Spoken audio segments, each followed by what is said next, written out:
Welcome all of you to our channel Lab Tech Guru. If you are new viewers on our channel, then you must share and subscribe our channel and don't forget to press the bell icon.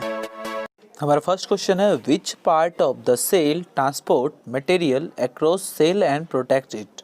वो कौन सा part है cell का जो transport करता है material का cell के क्रॉस और इसको प्रोटेक्ट भी करता है, सेल के इंटरनल ऑर्गन्स को प्रोटेक्ट भी करता है। तो इसका राइट आंसर हो जाएगा ऑप्शन डी सेल मेम्ब्रेन। ठीक है, आप जितने भी ऑप्शन हैं आप उसको बारी बारी से ज़रूर देख लें।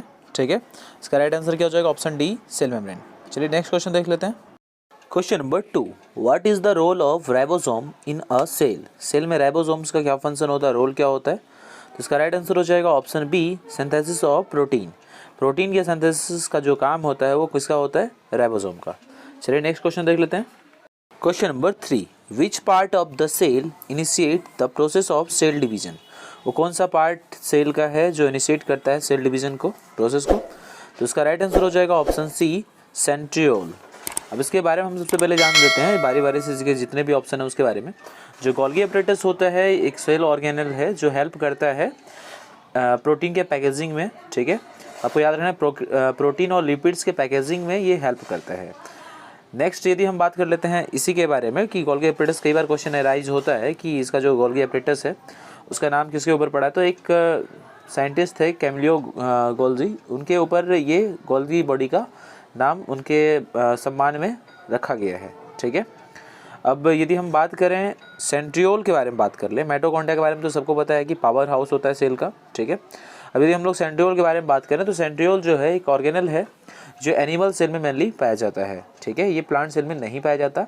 एक ट्यूब लाइक स्ट्रक्चर होता है और ये बना होता है ट्यूब्यूलिन प्रोटीन के। ठीक है, ये आपको याद रखना है, ट्यूब्यूलिन प्रोटीन का ये बना हुआ होता है और इसका मेन फंक्शन तो आपको पता ही है कि जो सेल डिवीज़न होता है उसमें ये हेल्प करता है।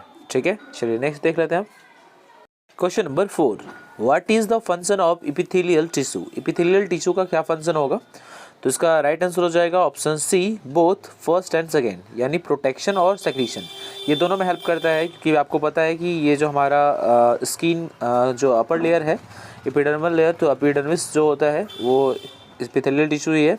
ठीक है, तो ये मेनली जो होता है ये प्रेजेंट कहाँ होता है। तो यदि लोकेशन पूछा जाए तो आउटर सरफेस जो होता है उसके लाइनिंग में प्रेजेंट होगा ऑर्गन्स के आउटर सरफेस पे, और ब्लड वेसल्स जो होंगे वहाँ पे भी इसके आउटर सरफेस पे ये प्रेजेंट होगा। ठीक है, और साथ में इनर सरफेस में भी प्रेजेंट होता है, बहुत सारे ऑर्गन्स में बहुत सारे कैविटीज़ के इनर सरफेस में भी ये प्रेजेंट होता है।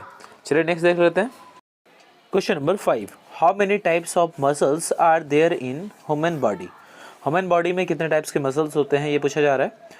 इसका राइट आंसर हो जाएगा ऑप्शन सी 3 टाइप्स के मसल्स होते हैं, cardiac muscles, smooth muscles, skeletal muscles. यदि हम कार्डियक मसल्स के बारे में यदि बात किया जाए तो जो कार्डियक मसल्स होता है वो स्ट्रेटेड मसल्स होता है, ब्रांच्ड होता है और यूनिन्यूक्लिएटेड फाइबर्स होता है। ठीक है, और ये कहाँ पाया जाता है तो हार्ट के वॉल्स में ये पाया जाता है। और ये पूछा जाए किस टाइप्स का ये मसल्स है तो ये इनवॉलेंट्री मसल्स है। ठीक है, इनवॉलेंट्री मसल्स आपको पता है कि वॉलेंट्री और इनवॉलेंट्री 2 टाइप्स के मसल्स होते हैं। इनवॉलेंट्री मसल्स वैसे मसल्स को बोलते हैं जो हमारे विल से वर्क ना करे। ठीक है, जैसे कि हम लोग हार्ट के बारे में यदि बात कर लेते हैं तो हार्ट में जो मसल्स होते हैं यदि हम उसे रोकना भी चाहें, उसके मूवमेंट को रोकना चाहें तो हम नहीं रोक सकते। ठीक है, वो हमारी इच्छा से वर्क नहीं करता। नेक्स्ट यदि हम बात कर लेते हैं स्मूथ मसल्स के बारे में, तो ये स्पिंडल शेप का नॉन स्ट्रेटेड यूनिन्यूक्लिएटेड फाइबर्स होता है। ठीक है, ये इंटरनल ऑर्गन्स के वॉल्स में प्रेजेंट होता है और ये भी इनवॉलेंट्री मसल्स है। ठीक है, नेक्स्ट यदि हम बात कर लिया जाए स्केलेटल मसल्स के बारे में, तो स्केलेटल मसल्स जो होता है, देखिए इसके नाम से पता चलता है स्केलेटल है तो ये हमारे स्केलेटल सिस्टम से अटैच होगा, तो ये अटैच होता है स्केलेटन से। ठीक है, और ये वॉलंटरी मसल्स है। वॉलंटरी मसल्स यानी हम लोग चलने बुलने में जिस मसल्स का इस्तेमाल करते हैं तो ये हमारा वॉलंटरी मसल्स है। ठीक है, ये मल्टी न्यूक्लिएटेड फाइबर्स होता है इसमें, ये भी आपको याद रखना है, ट्यूबुलर होगा, मल्टी न्यूक्लिएटेड फाइबर्स होंगे और स्ट्रेटेड होंगे। ठीक है, चलिए अब नेक्स्ट देख लेते हैं। Question number 6, in which type of muscle cell there is transverse dark A band and light I band. आपको ये बताना है कि वो कौन से टाइप के मसल्स हैं जिनमें ये ट्रांसवर्स डार्क और लाइट आई बैंड दिखते हैं। इसका राइट आंसर हो जाएगा option A voluntary muscles. Voluntary muscles को स्केलेटल मसल्स भी बोल लीजिए, जो स्केलेटल मसल्स होता है उसमें ये डार्क ए बैंड यानी एनिसोट्रॉपिक और लाइट आइसोट्रॉपिक आई बैंड दिखता है, ठीक है। चलिए अब नेक्स्ट देख लेते हैं। Question number 7, the time interval between the point of stimulation and the beginning of contraction in a muscles is known as. तो आपको वो टाइम इंटरवल पूछा जा रहा है, ठीक है। वो पॉइंट ऑफ स्टिमुलेशन जहाँ पे कि कॉन्ट्रैक्शन का बिगिनिंग होता है, स्टार्टिंग होता है, ठीक है, उसको क्या कहा जाता है। तो इसका राइट आंसर हो जाएगा ऑप्शन सी, लेटेंट पीरियड, ठीक है। नेक्स्ट क्वेश्चन देख लेते हैं। Question number 8, dash plays an important role in sleep wake cycle. इसमें पूछा जा रहा है कि कौन जो है इम्पोर्टेंट रोल प्ले करता है स्लीप वेक साइकिल में। तो इसका राइट आंसर हो जाएगा ऑप्शन सी, हाइपोथैलेमस, ठीक है। हाइपोथैलेमस जो होता है वो फूड के रेगुलेशन, वाटर इनटेक, ठीक है, बॉडी के टेम्परेचर को भी रेगुलेट करने में हेल्प करता है, साथ में इमोशन, रिप्रोडक्टिव और मैटरनल बिहेवियर, इन सब में भी ये हेल्प करता है, ठीक है। यदि हम लोग बात कर लें स्पाइनल कॉर्ड के बारे में, यदि बात करें तो स्पाइनल कॉर्ड जो होता है, हमें पता है कि स्पाइनल कॉर्ड और जो ब्रेन होता है वो सेंट्रल नर्वस सिस्टम में आते हैं।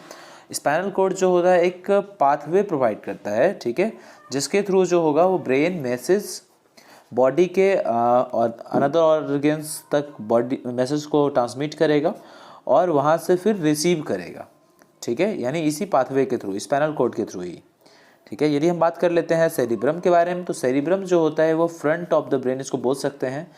इसमें जो होता है वो 2 हेमिस्फीयर, एक राइट हेमिस्फीयर एक लेफ्ट हेमिस्फीयर होता है, ठीक है, और दोनों जो हेमिस्फीयर होते हैं वो कॉर्पस कॉलोजम से जुड़ा होता है। ये याद रखना है, कई बार क्वेश्चन आता है कि जो दोनों हेमिस्फीयर होते हैं सेरिब्रम के वो किससे जुड़े होते हैं, तो कॉर्पस कॉलोजम, ठीक है। इसका फंक्शन क्या होता है, तो इसका फंक्शन होता है मूवमेंट को इनिशिएट करता है, कोऑर्डिनेशन जो मूवमेंट का होता है उसमें भी हेल्प करता है, टेम्परेचर को मेंटेन करता है, ठीक है, विजन प्रोवाइड करता है, हियरिंग में हेल्प करता है, जजमेंट में हेल्प करता है, इमोशन, प्रॉब्लम सॉल्विंग, लर्निंग, इन सब में ये हेल्प करता है, ठीक है। तो काफ़ी इसका हो जाएगा, बहुत सारा फंक्शन हो जाएगा। नेक्स्ट यदि हम लोग बात कर लेते हैं, लास्ट हमारा बचता है ईपीथैलेमस। तो ईपीथैलेमस जो होता है इसका काम होता है एक लिम्बिक सिस्टम और अदर पार्ट जो होता है ब्रेन का, उसको ये कनेक्ट करता है, ठीक है। और इसका जो कुछ फंक्शन यदि हम पूछा जाए तो सेक्रीशन हो जाएगा मेलाटोनिन। मेलाटोनिन के सेक्रीशन जो पिनियल ग्लैंड के द्वारा होता है तो उसमें भी ये हेल्प करेगा, ठीक है, इसके कुछ कंपोनेंट्स। और यदि और भी फंक्शन देखा जाए तो एक ये क्या करेगा, रेगुलेशन ऑफ मोटर पाथवेज, ठीक है, एंड इमोशन, ठीक है, मोटर पाथवेज को ये रेगुलेट करेगा और इमोशन को भी रेगुलेट करता है। चलिए नेक्स्ट देख लेते हैं। Question number 9, how many iron atoms is present in each molecule of Hb। तो आपको पूछा जा रहा है कितने आयरन एटम्स जो होते हैं वो प्रेजेंट होते हैं प्रत्येक हीमोग्लोबिन के मॉलिक्यूल्स में। इसका राइट आंसर हो जाएगा ऑप्शन डी, 4, ठीक है। और ये 4 आयरन एटम्स के होने की वजह से ये 4 ऑक्सीजन के मॉलिक्यूल्स को भी ये होल्ड करेंगे, ठीक है। चलिए नेक्स्ट देख लेते हैं। Question number 10, intracellular fluid is approximately %% of body weight. Intracellular fluid जो होता है अप्रोक्सीमेटली कितने प्रतिशत होता है पूरे बॉडी वेट का। इसका राइट आंसर हो जाएगा ऑप्शन ए, 40%, ठीक है। चलिए नेक्स्ट देख लेते हैं। Question number 11, in which condition blood viscosity rises. आपको पूछा जा रहा है वो कौन सा कंडीशन है जिसमें ब्लड विस्कोसिटी जो होता है वो राइज हो जाता है, बढ़ जाता है। इसका राइट आंसर हो जाएगा ऑप्शन डी, ऑल ऑप्शन, ठीक है, यानी एसिडोसिस, हाइपरकैल्सीमिया, हाइपरग्लाइसीमिया, इन सारे कंडीशन में जो होता है ब्लड की विस्कोसिटी जो होती है वो राइज हो जाती है। चलिए नेक्स्ट देख लेते हैं। Question number 12, dash is known as pacemaker of the heart. पूछा जा रहा है कि इसमें से पेस मेकर जो है हार्ट का किसको कहा जाता है। इसका राइट आंसर हो जाएगा ऑप्शन डी, SA नोड, ठीक है। साइनोवियल आर्टेरियल नोड जो होता है उसको हम लोग पेस मेकर भी बोला जाता है इसको। ये लोकेटेड कहाँ होता है, तो ये जो राइट एट्रियम होता है वहाँ पे ये लोकेटेड होता है, ठीक है, या तो ऐसा भी लिखा हुआ रहेगा top of the hearts upper right chamber, तो यहाँ पे ये लोकेटेड होगा, ठीक है। चलिए नेक्स्ट क्वेश्चन देख लेते हैं। Question number 13, what is the duration of first heart sound in a normal individuals. Normal individuals में फर्स्ट हार्ट साउंड जो होता है उसका क्या ड्यूरेशन होता है। इसका राइट आंसर हो जाएगा ऑप्शन सी, 0.12 सेकेंड, ठीक है। चलिए नेक्स्ट क्वेश्चन देख लेते हैं। Question number 14, in which condition BMR is राइज्ड। आपको पूछा जा रहा है वो कौन सा कंडीशन है जिसमें BMR जो होता है वो राइज हो जाता है, यानी बेसल मेटाबॉलिक रेट। तो बेसल मेटाबॉलिक रेट जो होता है उसका राइट आंसर हो जाएगा option D, all option. Cold weather, hyperthyroidism, nervous tension, इन सब में जो होता है बीएमआर जो होगा वो राइज्ड हो जाएगा। बीएमआर होता क्या है, तो ये रेट है, the rate of energy expenditure per unit time. Per unit time में जो एनर्जी एक्सपेंडिचर होता है एंडोथर्मिक एनिमल्स में, ठीक है, जब वो रेस्ट में होता है तब, तो ये हमारा है बीएमआर, ठीक है। तो इन सारे कंडीशन में जो होता है बीएमआर क्या हो जाएगा, राइज्ड। यदि हाइपोथायरॉयडिज्म होता तो वहाँ पे बीएमआर जो होता वो लो होता, ठीक है। चलिए नेक्स्ट क्वेश्चन देख लेते हैं। Question number 15, daily requirement of iron for normal adult mail is about. Normal जो एडल्ट मेल होते हैं उनको आयरन रिक्वायरमेंट कितना चाहिए होता है, डेली रिक्वायरमेंट, तो इसका राइट आंसर हो जाएगा ऑप्शन सी, 8 mg, ठीक है। चलिए नेक्स्ट क्वेश्चन देख लेते हैं। Question number 16, which is the major source of ammonia formation by the kidney. इसका राइट आंसर हो जाएगा ऑप्शन सी, ग्लूटामाइन, ठीक है। तो अमोनिया जो होता है वो प्रोड्यूस होता है प्रॉक्सिमल टिब्यूल में, ठीक है, याद रखना है कि प्रॉक्सिमल टिब्यूल में जो होता है ये प्रोड्यूस होता है, और ये जो होगा ग्लूटामाइन जो होता है उसके मेटाबॉलिज्म से ये प्रोड्यूस होता है, ठीक है। और ये अगर्स कहाँ होता है, तो माइटोकॉन्ड्रिया में, ये भी याद रखना है आपको, कई बार पूछा जाता है, तो आपको बताना है कि माइटोकॉन्ड्रिया में अगर्स होता है, और ये पूछा जाए कहाँ प्रोड्यूस हो रहा है, तो प्रॉक्सिमल टिब्यूल में, ठीक है। Question number 17, which part of the body control the thermal sweating. तो पूछा जा रहा है वो कौन सा पार्ट है बॉडी का जो थर्मल स्वेटिंग को कंट्रोल करता है।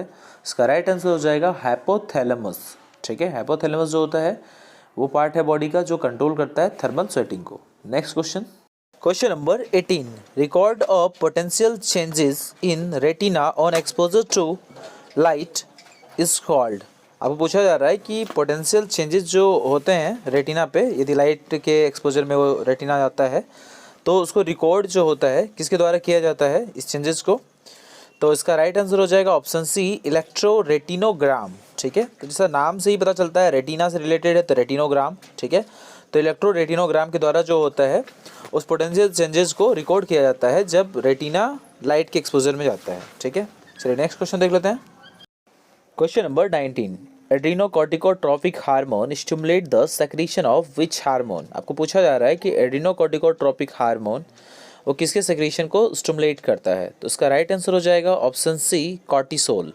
ये कॉर्टिसोल जो है ये एड्रीनल ग्लैंड सेक्रीट करता है, और एड्रीनल ग्लैंड के फंक्शन को ACTH जो हमारा एड्रीनोकॉर्टिकोट्रोपिक हार्मोन है ये उसको फंक्शन को स्टिमुलेट करता है, ठीक है।